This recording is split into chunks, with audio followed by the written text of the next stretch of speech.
Welcome to Jamaica 411.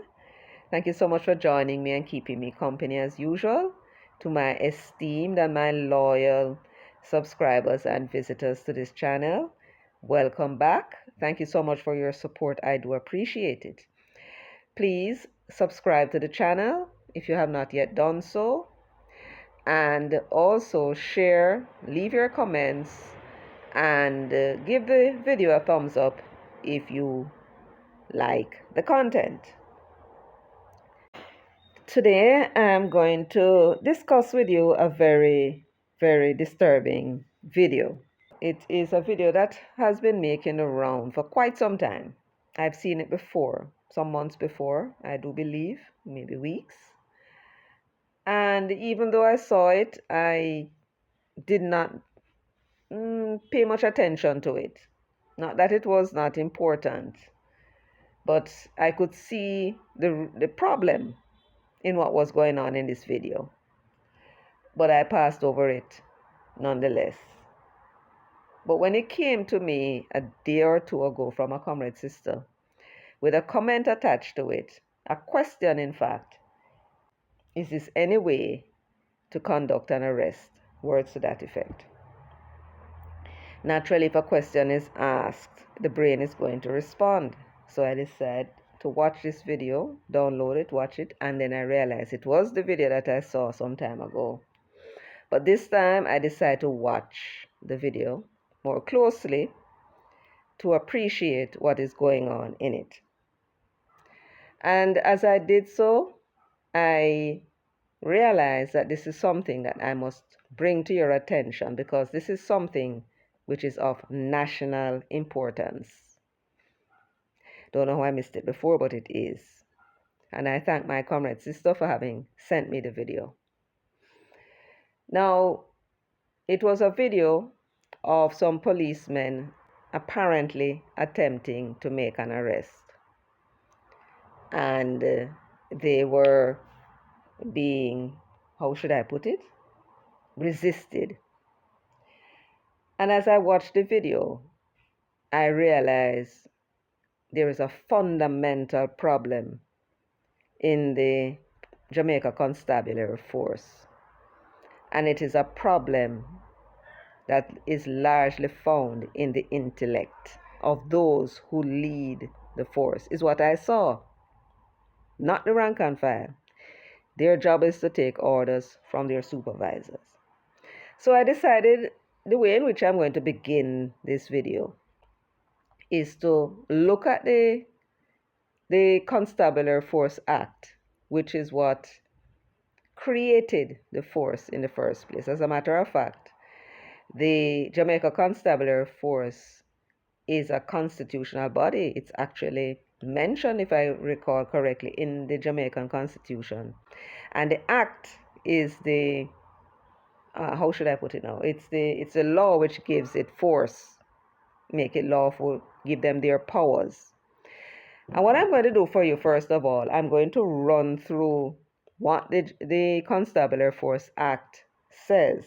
Now, this one says at the bottom of the page, it says, the inclusion of this page is authorized by LN 480 in 1973. So this is suggesting that these arrangements, I'm not sure if the act itself was established for the first time in 1973, which meant that it was the old act that would have been in effect. But this is the one that is now in effect. So let us go through the section. And then I'm not going to read the whole thing, but I'm going to go through the section so you can see what the headings are, and they will give you some clues. I will then go on to that section which tells you what the Jamaica Constabulary Force is, and I don't think there's any need for me to go any further beyond that. Then I'll come now and make my commentary and show you the video. Or maybe I'll show you the video first and then make my final comments after. So let us go now through the arrangement of sections of this act.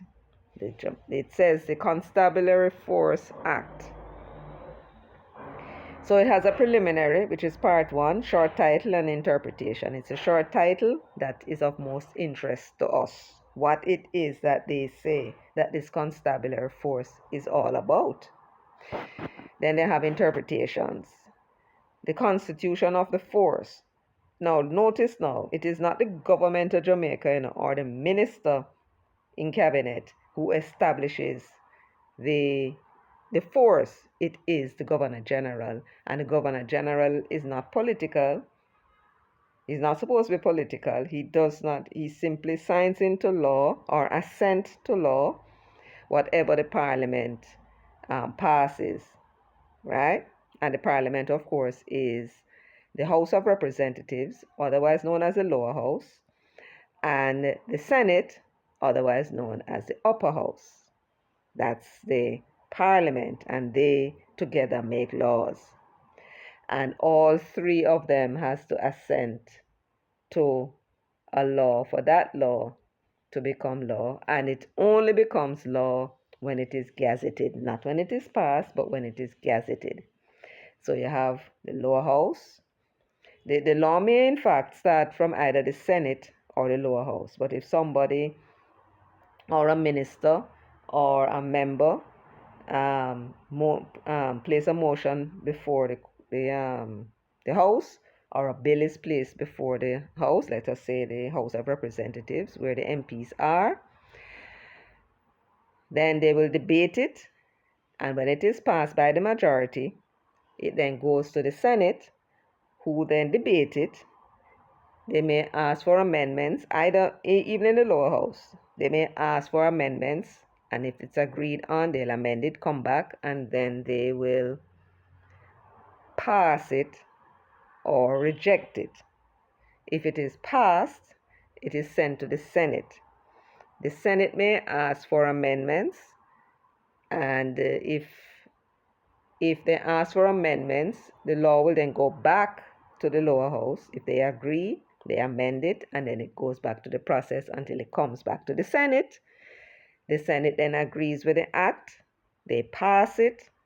It then goes now to the Governor General for his assent. And his assent basically means his signature. He's signing off on it. He does not scrutinize what it is that the parliamentarians have decided on. That's not his business. That's not what he does.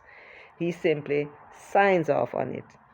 When it is signed off on, it then goes to be gazetted. And when it is gazetted in that Jamaica Gazette, that is when it becomes law and enforceable. You understand how that works now? Yes, that's a process.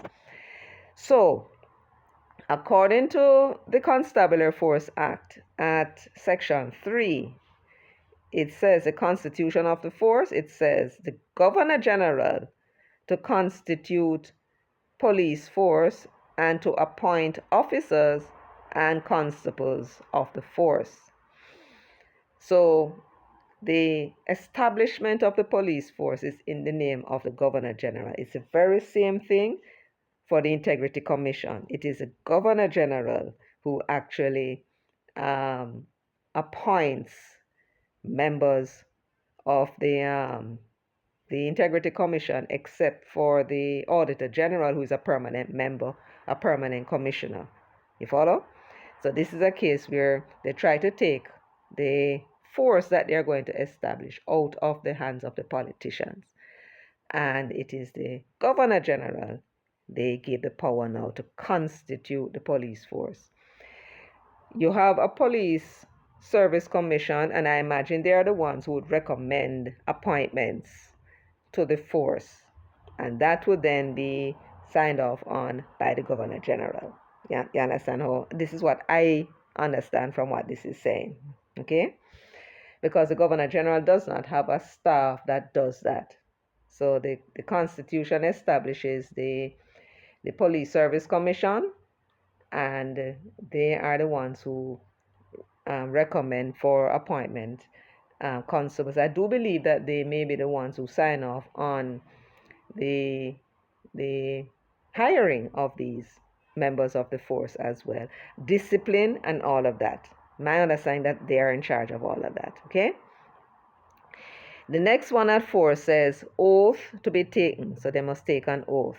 There is a term of enlistment, a period of time where they must enlist. The absence without leave, they say what's to be done. Minister to set apart for the force, barracks. I want you to pay attention to the language that is being used to describe our police force, which is supposed to be a force which maintains law and order, right? It's supposed to be a force that is dealing with civilians and dealing with crime that is within the borders of Jamaica and within Jamaica's territorial waters. That is their force. That is their job as police. Different from the military. But I want you to pay attention to the language that is being used to establish this police force, and maybe it will explain a lot. So apart from it says here now, minister to set apart for the force, barracks, etc., which means they must establish some barracks for them to live in, like what happened at, you remember Harmon Barracks? Yes. Then it has a central depot with proper staff to be established. I suppose they're talking about for the vehicles. Officers and men to undergo course of drill. You hear that language? Officers and men to undergo course of drill. Now, the officers would be the ranking members above the rank of inspector. I do believe the sergeants, the corporals, and so on, and the constables, they are not officers. Do not, please, when you meet them on the street, do not refer to them as officers. If they have no stripe on their shirts, they are constables. Don't give them any idea in their minds that they are more than what they are, because this now is what gives them this false how should I put it, this false sense of importance or false sense of their powers over you when you calling them officers. They're not officers. If they have no stripe, they are constables. If they have one stripe, they are acting corporal, if my memory serves right. The two stripe is corporal, and the three stripe are they are the sergeants, right? Anyway, let me continue because I've gone 12 minutes already. It then goes on to say calling out for military service, and you will notice at the bottom of the page it says the inclusion of this page is authorized by LN 146 1999. So this was now included in 1999. Another PNP government made amendments to this Constabulary Force Act. It says here, for the calling out for military service, at section 49, when the Governor General may order that force shall be employed on actual military service. Now the force I'm talking about here is the police force, you know, right? I think because they're referring to the force, it must be the constabulary force they're talking about. So it says, when Governor General may order that force shall be employed on actual military service. So they are now acting as a military as opposed to a constabulary force. And you will see why this section is there shortly. Then they talk about the constabulary force ban. And then they talk about, I want you to pay attention. I'm reading these things for you for a reason, you know. The Constabulary Force Band, formation and composition of band, appointment of band president, equipment of band, vesting and management of monies, properties, etc. of band, attendance at drills and parades, etc. Power of commissioner to make rules. And that is that. So the Constabulary Force Act has 84 sections, and the headings, as you can see, is what now is going to be fleshed out in the Act itself. Now, for now, I want us to look at one or two sections. So in the preliminary in part 1, it says here, section 1. First of all, I want you to pay attention to what it says as the heading. Constabulary Force Act, 19th of December 1935. So this act came into effect in 1935, despite the fact that the police force was in existence since sometime after 1865, after the Morant Bay Rebellion. So we don't know what it was that came before, but this is the act of 1935, which is still in effect to this day with a few amendments. So let me read it now. Part 1, preliminary. And I want you to pay close attention, please. This act may be cited as the Constabulary Force Act. That's a short title. And in terms of interpretation, section 2 says, in this act, the following expressions have the following meanings. And I tell you, officer, listen to what the law says. Officer means all members of the Jamaica Constabulary Force above the rank of inspector. Don't watch American TV and start to call the people them here constable and sergeant and corporals officers. They are not officers. Them not reached us yet. Only them used to be brown uniform. Now them wearing blue, and I don't even know how you know the difference between the senior man. Oh, I guess that little stick that he has in his hand, I don't know what they call it. That is what telling you now that you're dealing with an inspector and somebody above. Sub-officer means any member of the force above the rank of police constable and below that of assistant superintendent. All right, that's a sub-officer. Above the rank of police constable and below that of assistant superintendent. A superintendent, of course, is the rank that is above inspector. The force that they are referring to means the Jamaica Constabulary Force. Now, I want you to listen now to what they say the Jamaica Constabulary Force is at section 3 under the heading Constitution of the Force.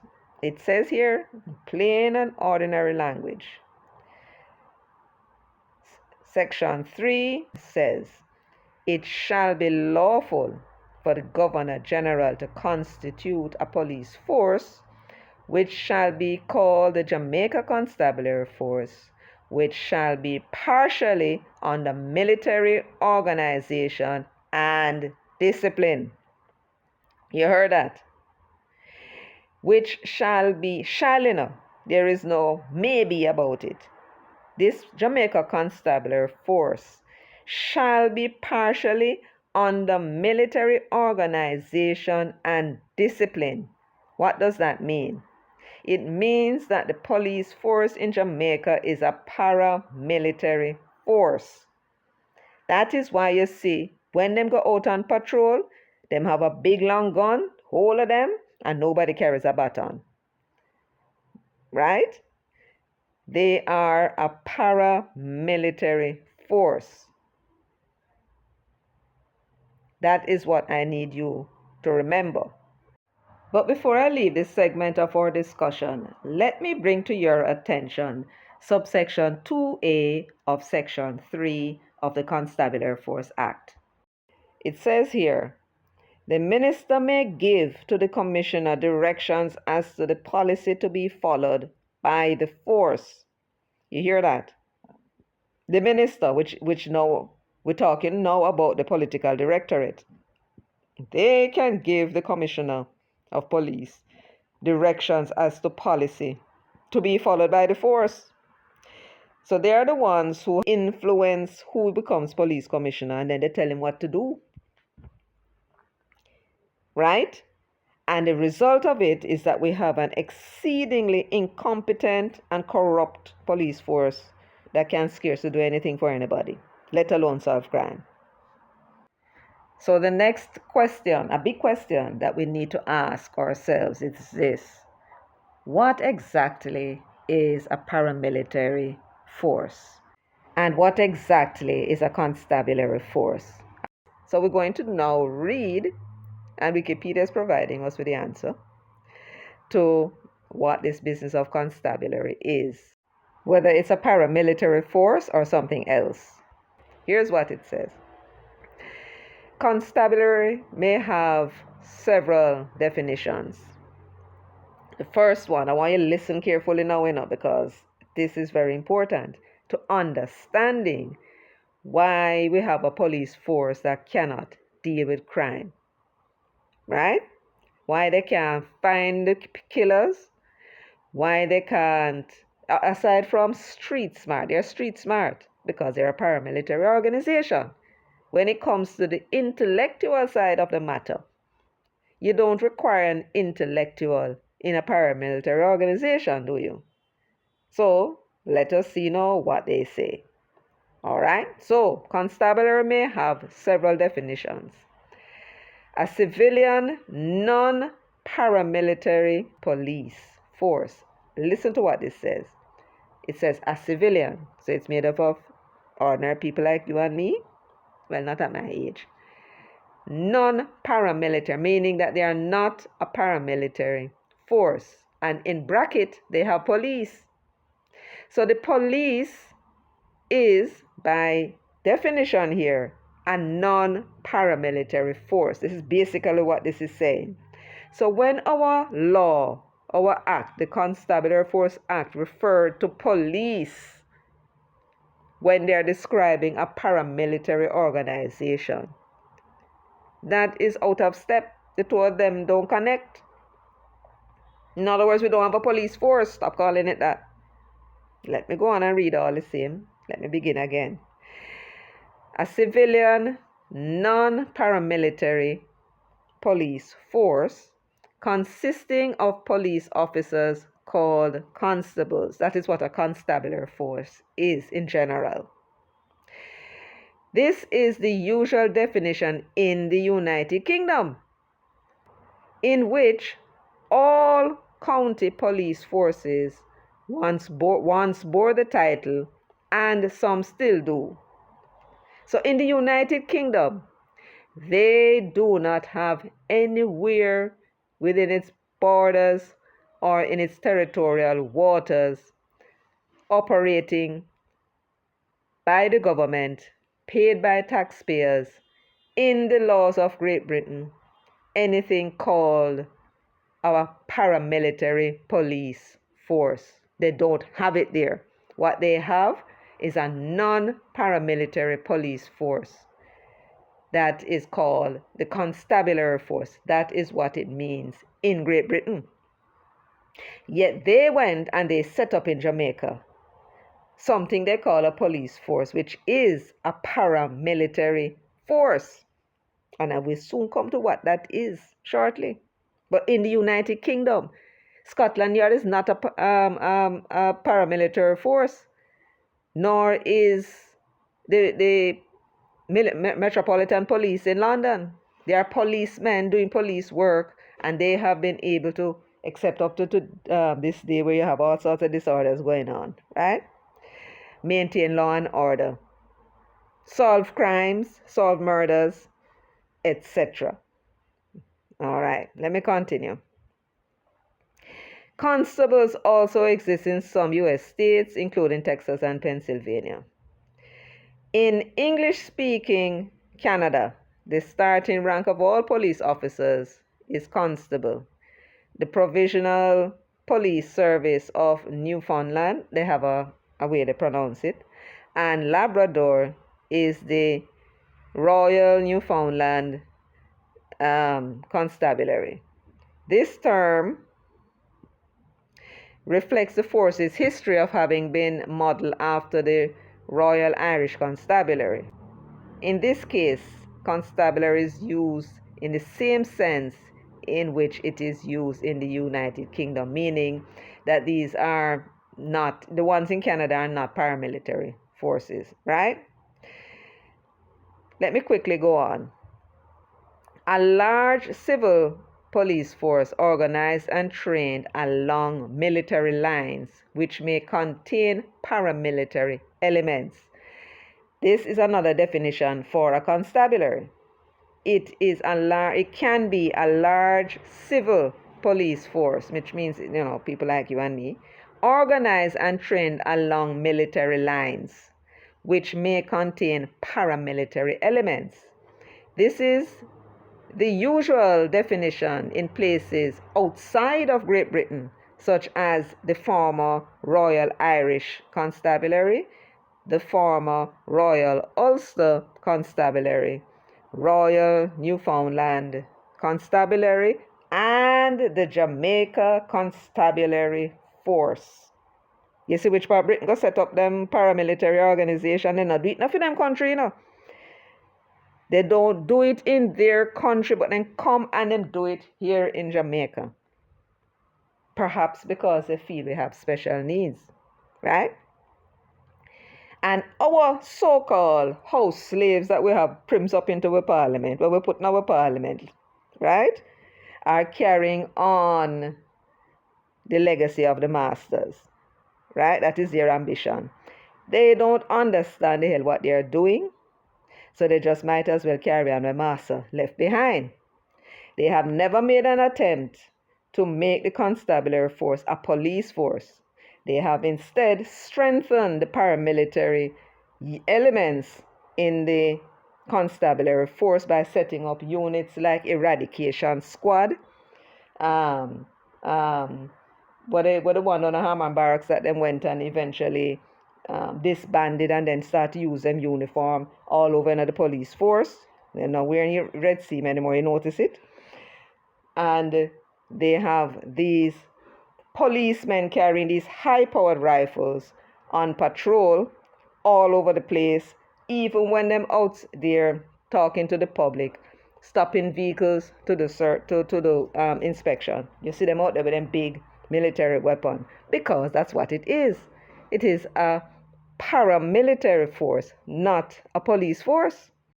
And this is the reason why they are unable to solve our crime problems. And what happened that day happened. A military or paramilitary type force consisting of soldiers trained for police duties. Right? Now that is how them using the Jamaica Defense Force these days.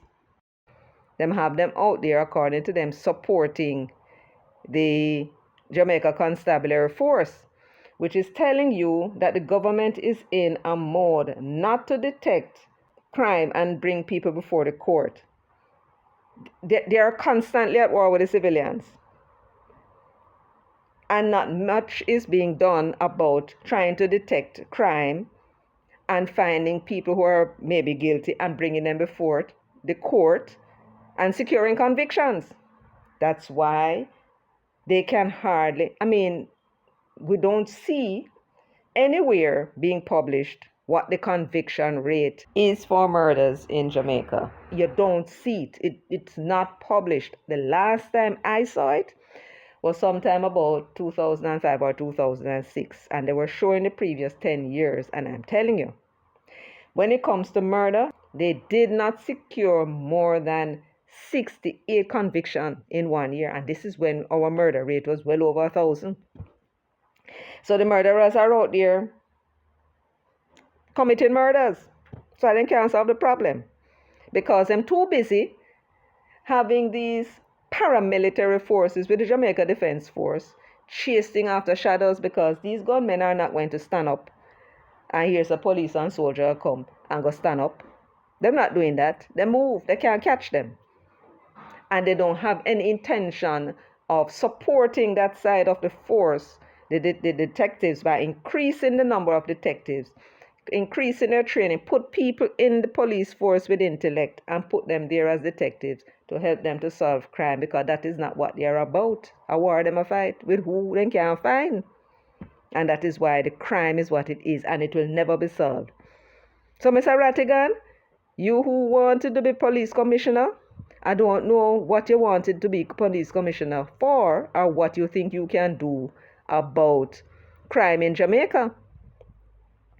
Because if they bring Jesus and put him as head of the police force, as commissioner of police, right? Him going to have to deal with, first of all, a group of men who aren't particularly bright. And I'm talking about the corrupt ones. Corrupt people are never usually bright, right? They're not bright. They're street smart, right? But when it comes to the intellect and the ability to use their brain to solve crime, that is not them, right? How you going to go get a force of persons with very limited intellectual capacity to do anything? I don't know. And you can't get rid of them either, because the law protects them job. But that is how it is. So now we understand the problem of crime in Jamaica, right? We now understand what is the reason why our so-called police force cannot solve crime, because it is not set up to do any such thing. It is part of its duties to fill in that gap, but it is basically organized as a military, a paramilitary force, not a crime-fighting force. It is there to run down gunmen, or it is there on the assumption that the black people in Jamaica was going to rise up against the white people, and they needed a force that can stave them off until reinforcement comes from Britain. That's what they were set up to do. And as part of their duty, they do patrolling, they do crowd control, they also do protection of ministers, protection of buildings, and so on. That is kind of like a side show to what the main show is. Always in ready and in preparation to support the Jamaica Defense Force, not the other way around. Then when we became independent, it remains the same. And our government failed to understand what it is that they need to do in order to bring about a solution to crime, because they too are in the same invidious position as Bakra was. At any minute, the black people of this country can rise up and pitch the whole of them ass out.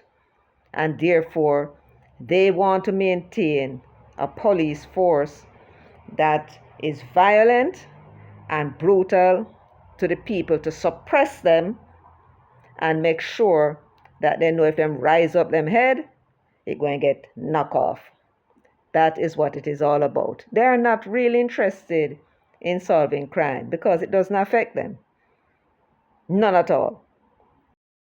Now, various people have their own opinions about what it is they're seeing here. For those persons who are sympathetic to the small man, they will see it as police brutality. For those who are in the Bakra house, the house slaves, they will see it as indiscipline. But let me see if I can describe for you what it is that I'm seeing here.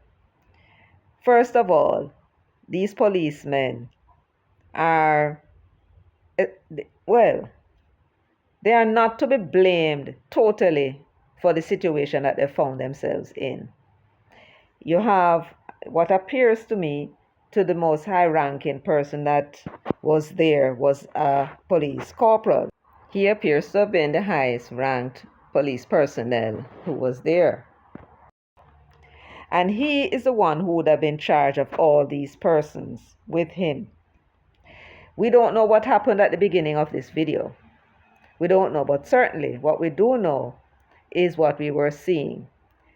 Here is a policeman and the corporal who have their man on the ground. It's for them now to handcuff him and bring him into the station, right? And yet they were unable to do so. Do you know why? Because they were not properly equipped for making an arrest. When these policemen were sent out on the road with these military-grade weapons, it seems to me, I mean, if it is not, you guys who know about these things can tell me. With them whole heap of things pack up on them chests like bullet this and I don't know what all that is. They had a handcuff on the back and they had something that appears to be a pepper spray on the side. When the superintendent sent them out that morning, what were they supposed to do? They were clearly sent on patrol, right? No, we're not fighting any war in Jamaica. We have common criminality. But you have these men going out on the street like they expect to encounter an arm. Yes, you're going to tell me about man a shoot after police. Man a shoot after police, but what happened? How often do men shoot after police? Not very often, but they come in contact with the civilians every minute of the day. And when they need to make an arrest because they see an offense that was committed and it is their duty to bring that person in, how do you expect a policeman with a long rifle in his hand to effect that arrest if the man, for whatever reason, whatever happened, became enraged as this young man was? What do you think he's going to do? What it is that you, superintendent and commissioner, expect him to do when the only defensive weapon he had in his possession is that rifle? He has a sidearm, but he has a rifle, which is going to hamper him from using the damn sidearm. He can't put the gun into the patrol vehicle and come out with him two hands and operate. No, he has to keep this rifle, this high-powered weapon, in his possession. How is he therefore going to effect the arrest being hampered by this rifle? It makes no sense. But this appears to be standard equipment for the police going out on patrol, and oftentimes not even going out on patrol, you see them on the road with these weapons. In other places, these weapons do exist, but they are in a police locker, only taken out whenever they hear that there is a shooting somewhere. And you can hear it. You get a call, there's a shooting somewhere. The police are issued these firearms and then bolt over to the area to see if they can control the situation. Or you have the other policemen cordon off the area until those come with a high-powered weapon, if needs be, they may have to pick off somebody. Then they use it. But this appears to me that the police force is in constant war with the civilians. That they go out on the street, they give them these high-powered weapons, and when they confront the civilians in any situation whatsoever, whether they are attacked with weapons or not, they have this rifle to do what, Mr. Commissioner? What are they going to do with it? If the people decide that I'm not going to be frightened by the rifle, what do you expect them to do with it? Because you give them the rifle to do something with it. And that is why they end up killing people. Fortunately, the situation was diffused. The citizens were trying to part the fight and calm down everybody and so on. And in the end, it appears as though that's what happened. Though it didn't appear as though they arrested him, right? In the end. But everybody was seemingly calm. This is very bad policing in my view. Right? No police should be out there in any patrol without any cause. No policeman should be on the road, whether they're patrolling or otherwise, without any cause for having a high-powered rifle. None. You go out like a police force and you talk to your citizens, you see something happen, if it calls, you need backup, you call for your backup, and them will come with the weapons. But as long as I continue with this approach, you're going to have these kinds of confrontation. And fortunately, in this case, it didn't lead to somebody being killed. The way how they were flashing around that rifle, anybody could have been hurt if it ever went off, including the policemen. And it's all because of a lack of thinking on the part of those who are in charge of these policemen. That's it for me today. Thank you so much for joining me. Would you believe I intended this to have been about 15 or 20 minutes, and about Lord have mercy, me just can't keep it short. There is always more to add and inform you about. I hope you found this interesting. I want to know what your take is on this matter. What you think the police, well, me not know if you can call them police, what you think this paramilitary force can do to, since it insists on remaining so, if it insists on remaining so, what do you think they can do to in their dealings with the civilians, so you don't have these confrontations? And if you do, how best you think they can deal with it? It appears as though they even had a pepper spray, but maybe the heat of the moment, they forgot all about that and sought to use other, well, they were fighting with a young man. They didn't seem to me at some point trying to make an arrest. Because when you're trying to make an arrest, him a fling blow, you can't dodge him. They don't train them in combat. To dodge the man, probably give him one little karate blow somewhere and then grab him arm and put it behind him and so. They've not trained them. Maybe they need to. Maybe that's my suggestion to them. Train them in martial arts. How to disable a person when you're in close contact with them like this. So once again, thank you for watching. Please remember to give the video a thumbs up, subscribe, and leave your comments. Till next time, do take good care of yourself and walk good.